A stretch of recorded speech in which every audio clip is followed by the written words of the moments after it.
Hello बच्चों, आप लोग कैसे हैं? मैं आशा करता हूं कि आप सब अच्छे होंगे। टॉपर बैच 2.0 में आपका ढेर सारी शुभकामना। क्लास 10th 2026 बोर्ड का एग्जाम आ चुका है, जिसमें हम अभी छोटा सा टॉपिक पढ़ाएंगे जो फिक्स है कि 2 नंबर आपका एग्जाम में आएगा। तो हमारे वीडियो को शेयर करें, अपने दोस्तों के पास शेयर करें, लाइक्स करें, कमेंट्स करें कि आपका पढ़ाया हुआ मेरा पढ़ाया हुआ कैसा लगा। और जो आप लोग का सपोर्ट मुझे बहुत ज़रूरी है, क्योंकि हम एक मिडिल क्लास फैमिली से आते हैं। आप लोग का सपोर्ट बनाए रखें। तो आते हैं हम अपने सब्जेक्ट के ऊपर। आज हम पढ़ेंगे निषेचन, जनसंख्या नियंत्रण कि कैसे। हम जानते हैं कि भारत में बहुत सारे जनसंख्या, हमारे मोदी जी कहते हैं हमारे देश के 140 करोड़ आबादी, हमारे देश भाइयों एवं बहनों। तो उस जनसंख्या को कम करना है और हमारे भारत को बहुत आगे बढ़ाना है। तो चलते हैं, आज पढ़ेंगे। पहले तो पढ़ लेते हैं निषेचन। क्या निषेचन? तो निषेचन को हम लोग अंग्रेजी में कहते हैं फर्टिलाइजेशन। क्या कहते हैं? फर्टिलाइजेशन। निषेचन क्या चीज? निषेचन। तो निषेचन हम सिंपल कह सकते हैं। हम बताए थे कि नर युग्मक किसे कहते हैं? शुक्राणु को। किसे कहते हैं? शुक्राणु को। और मादा युग्मक किसे कहते हैं? अंडाणु को। नर युग्मक और मादा युग्मक अर्थात शुक्राणु और अंडाणु को संलग्न को क्या कहेंगे? संलग्न को हम लोग क्या कहेंगे? निषेचन। संलग्न मतलब मिलना। संलग्न मतलब मिलना, यानी अंडाणु और शुक्राणु दोनों मिलेगा तो क्या कहलागा? निषेचन। क्या कहलागा? निषेचन। और इसी निषेचन के कारण से क्या होते हैं? बच्चे होते हैं। क्या होते हैं? बच्चे होते हैं। अगर निषेचन नहीं होगा, अंडाणु नहीं मिलेगा शुक्राणु से, तो क्या होगा? जायगोट का निर्माण नहीं होगा। जायगोट का निर्माण नहीं होगा, एम्ब्रियो नहीं बनेगा। एम्ब्रियो नहीं बनेगा तो बेबी नहीं बनेगा। यही बात है ना। तो सबसे जरूरी चीज है कि जनसंख्या पे नियंत्रण करने के लिए आप निषेचन नहीं कीजिए। क्या कीजिए? निषेचन ऐसा हो नहीं सकता। इसके लिए कई विधियां हैं जिसके सहायता से हम लोग जनसंख्या नियंत्रण कर सकते हैं। तो निषेचन में आप लोग को कोई दिक्कत है? Any question? तो कहेगा अंडाणु या शुक्राणु, या बोलेगा इसी को हम लोग क्या कहते हैं? नर युग्मक। क्या कहते हैं? नर युग्मक। और इसको क्या कहते हैं? मादा युग्मक। तो नर युग्मक और मादा युग्मक के संलयन को क्या कहेंगे? निषेचन। क्या कहेंगे? निषेचन। याद हुआ? बोलिए, निषेचन किसे कहेंगे? नर युग्मक और मादा युग्मक के संलयन को क्या कहेंगे? क्या कहेंगे? चलिए अब आगे हम चलते हैं। उसके बाद हम लोग पढ़ेंगे जनसंख्या नियंत्रण। क्या पढ़ेंगे? जनसंख्या नियंत्रण। जनसंख्या मतलब जानते हैं ना? पॉपुलेशन। क्या चीज? पॉपुलेशन। जन मतलब लोग, जन मतलब संख्या मतलब संख्या, यानी लोगों का संख्या। यानी क्या कहलागा? जनसंख्या। लोगों का संख्या क्या कहलागा? जनसंख्या। और हम जानते हैं कि हमारे भारत में आबादी की संख्या बहुत ज्यादा हो गई, लेकिन विकास कम हो रहा है। तो हमारे कहते हैं ना कि हम दो, हमारे दो, ऐसा तो नियम हम लोग कहाँ अपना रहे हैं। अब इसी कारण बस है ना, किसी माता को, किसी फैमिली में अगर लड़कियां ही पैदा हो रही है, 2-3 लड़कियां ही पैदा हो रही है, तो एक लड़का के चक्कर में क्या होता है? जनसंख्या बढ़ जाता है। ऐसा तो है नहीं कि एक बेटा एक बेटी हो जाए, ऐसा तो नहीं है। इसके कारण जनसंख्या बढ़ता है। और लोग चाहते हैं बेटा से ज़्यादा तो बेटी ही अभी भारत का विकास कर रहा है। बेटा जाना होता है, अब बेटे को देता है, बेटा माँ बाप को देता 4 फट्टा। बुढ़िया तो हमारा पहले कथी, अब बुढ़ाओ तू कहला कथी हमरा ला, ऐसा बोलते हैं। इसलिए आजकल अभी देखिएगा ज़्यादा लड़के से ज़्यादा लड़की अपने माता पिता का ख्याल रखती हैं। लेकिन फिर भी ऐसा सभी फैमिली में नहीं है। बहुत कुछ ऐसे फैमिली है, जैसे कुछ ऐसे तो फैमिली है कि पहुआ चढ़ा के आते हैं और पत्नियों को पीट देते हैं, किसी को भी पीट देते हैं। संस्कार नाम का चीज़ ही नहीं है। तो उसके लिए जरूरी है जनसंख्या नियंत्रण। अगर फैमिली कम रहेगा तो खर्च क्या होगा? कम होगा। प्रेशर भी क्या होगा? कम होगा। इसलिए जनसंख्या नियंत्रण सबसे जरूरी है। देखिए, जनसंख्या नियंत्रण में पहला है प्राकृतिक विधि। कौन विधि? प्राकृतिक विधि। प्राकृतिक विधि। प्राकृतिक विधि में हम क्या कर सकते हैं? प्राकृतिक मतलब नेचर के, यानी जैसे हम मानते हैं कि किसी लड़की में, किसी महिलाएं में मासिक चक्र 1 तारीख को हुआ। कितने तारीख को? 1 तारीख को। तो वो हम बोले थे कि 14 दिन तक यह इसका अंडाणु क्या हो गया? तैयार हो गया। क्या हो गया? तैयार हो गया। तो 14 से 3 दिन के बाद यानी 14 से 17 तारीख के बीच, 14 से 17 तारीख के बीच इसका अंडाणु क्या है, कम्प्लीटली रूप से क्या है, तैयार है। क्या है, तैयार है। 17 नहीं तो आप 20 भी कह सकते हैं, कोई दिक्कत नहीं। 14 से 20 कितना दिन रहता है अंडाणु अच्छे से कम्प्लीटली तैयार। तो इसके बीच में अगर निषेचन किया जाए, क्या किया जाए, निषेचन किया जाएगा तो क्या होगा, जनसंख्या बढ़ेगा। निश्चित है कि प्रेग्नेंट होने की संभावना बढ़ जाएगी। तो हम तो लोग तभी पढ़ रहे हैं जनसंख्या नियंत्रण, नियंत्रण मतलब रोक, नियंत्रण मतलब रोक, यानी इसके बीच में निषेचन नहीं करना चाहिए। यानी इसके 14 से लेकर के 20 दिन के बीच में निषेचन नहीं करना चाहिए। अगर ऐसा भी किया जाए तो क्या होगा, जनसंख्या नियंत्रण हो सकता है। और इसके बाद अगले सप्ताह में अंडाणु तो टूट के क्या हो जाता है, खराब हो जाता है और मासिक चक्र की सहायता से बाहर निकल जाता है। तो ये इतना लोग उतना कौन ख्याल रखता है। अब जो महिलाएं हैं, लड़की हैं, उस सबको अपना अपना मासिक चक्र याद रहता है, ठीक है, लेकिन इतना इस पर कोई ध्यान नहीं देता है, ठीक है। इसके लिए बहुत सारे विधि। अब दूसरा हम लोग यांत्रिक विधि। कौन विधि, इसमें कोई दिक्कत है। हम बताए थे कि अंडाणु तैयार हो जाता है, 14 से 17 दिन तक वो क्या करता है, शुक्राणु का इंतजार करता है। अगर उसके बीच में उसे शुक्राणु मिल जाएगा, शुक्राणु क्या हो जाएगा, मिल जाएगा, तो जाइगोट का निर्माण होगा, एम्ब्रियो बनेगा और बेबी का निर्माण हो जाएगा। तो हम अभी बोले कि इसके बीच में अगर निषेचन नहीं किया जाए, निषेचन नहीं किया जाए तो बेबी होने की संभावना बहुत कम है। इतना ख्याल उतना लोग रखता नहीं है। तो दूसरा हम पढ़ेंगे यांत्रिक विधि। कौन विधि, यांत्रिक विधि। यांत्रिक विधि में देखिए, यांत्रिक मतलब क्या है, मनुष्य हमारे वैज्ञानिकों ने बनाया है। यांत्रिक विधि में हो गया कंडोम, ठीक है, कॉपर टी। इसमें क्या होता है, कंडोम में ऐसे होता है, ठीक है। इसको क्या करता है,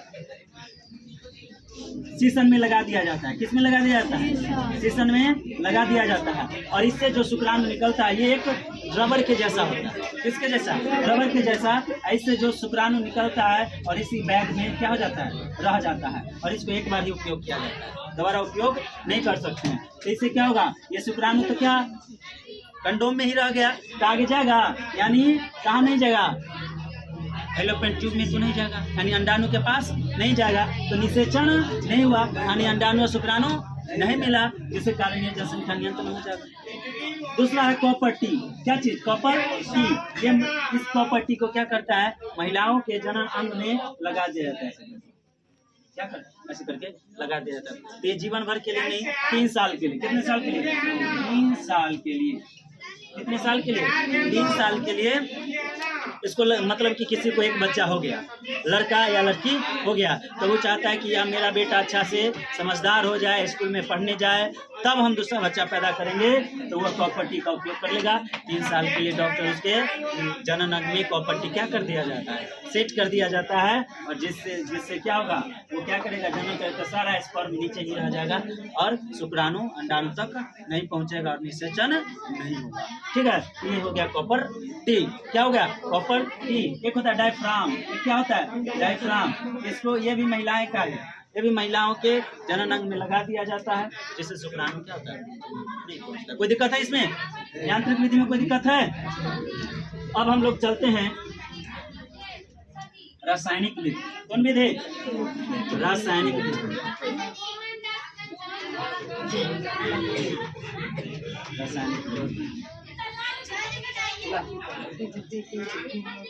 रासायनिक विधि में ना दवाई का उपयोग होता है। क्या चीज का, दवाई का। कभी कभी होता क्या है कि किसी कारणवश जैसे किसी लड़की का रेप हो गया, चाहे कोई लड़की ही है जो शादी नहीं हुआ है, वह किसी कारणवश क्या हो गई, प्रेग्नेंट हो गई और किसी को बता नहीं सकती है, तो वो चोरी छुपे क्या कर लेती है, दवाई खा लेती है। और यह दवाई इतना खतरनाक है कि इस दवाई के कारण वो माँ भी नहीं बन सकती अगला बार। यह इतना खतरनाक दवाई है क्योंकि उसके यूटेरस भी गलने की संभावना है, यानी गर्भाशय भी गल सकता है। इतना पावरफुल दवाई होता है। तो इस दवाई को जब भी लेना चाहिए तो डॉक्टर के कंसल्ट में, डॉक्टर से पूछ के, ठीक है। लेकिन यहाँ लोग, लड़की लोग दौरे ले लेती है टोला समाज के डर से, क्योंकि हम कुंवारे हैं, हम प्रेग्नेंट हो गए, जिसके कारण वो दवाई खा लेती है। उस दवाई का नाम है एस्ट्रोजेन और प्रोजेस्टेरोन। उस दवाई का नाम है एस्ट्रोजेन प्रोजेस्टेरोन, ठीक है। इस दवाई से गर्भाशय भी दिक्कत हो सकता है, यानी अगला बार वह मंथली भी नहीं हो सकती है, मासिक चक्र भी नहीं होगा और माँ भी नहीं बन सकती। इतना ही दवाई पावरफुल है। लेकिन मजबूरी होता है, लोग दवाई खा लेता है, लेकिन आगे चल के दिक्कत हो सकता है। ऐसा नहीं सबके साथ, लेकिन हो सकता है यह दिक्कत। तो यह रासायनिक विधि है जिसमें दवाई खा करके बच्चे को क्या कर दिया जाता है, नष्ट कर दिया जाता है। प्रेगनेंसी क्या कर दिया जाता है, समाप्त कर दिया जाता है। ये रासायनिक विधि। रासायनिक विधि में क्या कोई दिक्कत, दवा करेंगे। यांत्रिक विधि में कंडोम, कॉपर टी, डायफ्राम का उपयोग करेंगे। अब नेचर विधि में हम 14 से 17वें दिन तक क्या करेंगे, निषेचन नहीं करेंगे, जिससे अंडाणु और शुक्राणु का मिलन नहीं होगा और जाइगोट नहीं बनेगा, वीर्यो नहीं बनेगा और बेबी का निर्माण नहीं होगा। अब एक विधि है जिसको हम कहते हैं सर्जिकल विधि।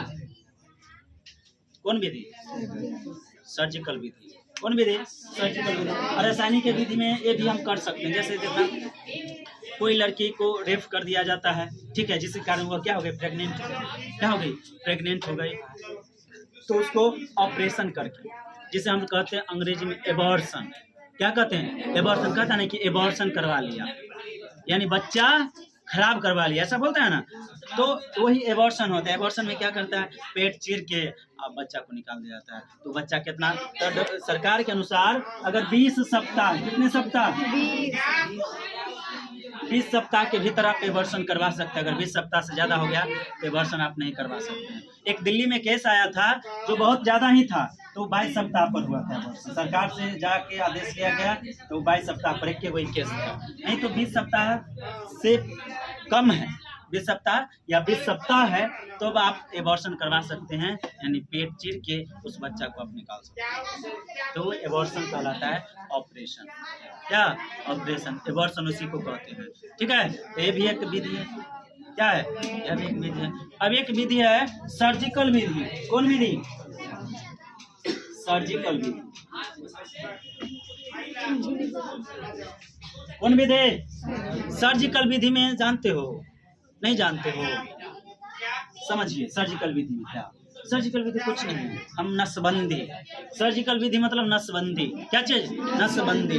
नस हम बताए थे कि ये टेस्टिस है ना, ये टेस्टिस ऐसे भैंस डिफरेंस से जुड़े हुआ था, ये पेनिस था ऐसे, इसको शुक्रवाहिका, यानी भैंस डिफरेंस को हिंदी में क्या बोले थे, शुक्रवाहिका। तो इस शुक्रवाहिका को क्या ऐसे करके, ये नली था, तो इसको काट करके ऐसे मिला करके बीच में ऐसे कर दिया जाता है, धागा से बांध दिया जाता है, ताकि इससे, इसी में तो स्पर्म बनता है ना, शुक्राणु बनता है, तो इससे शुक्राणु आगे नहीं जाएगा।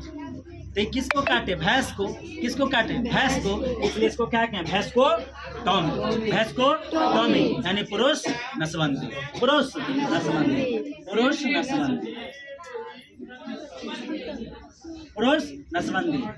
देखिए क्या हुआ, पुरुष नसबंदी। अगर कोई पति पत्नी है, अगर एक भी नसबंदी करवा लिया तो वो क्या होगा, बच्चा पैदा नहीं कर सकता है। ना कि बच्चा नहीं चाहिए तो दोनों को नसबंदी करवाना होगा, जी नहीं। आप एक भी करवा लिए, या तो क्या करता है, पत्नी करवा लीजिए या पति करवा लीजिए नसबंदी, तो वही हो जाएगा। अब हम बताए थे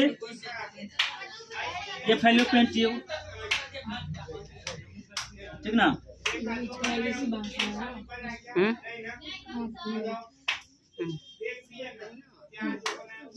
फैलोपियन ट्यूब यहाँ गर्भाशय से ऐसे था, ये अंडाशय से। तो हम बोले थे इस एफटी, हम जानते हैं कि महिलाओं में निषेचन कहाँ होता है, फैलोपियन ट्यूब में, यानी अंडवाहिनी में।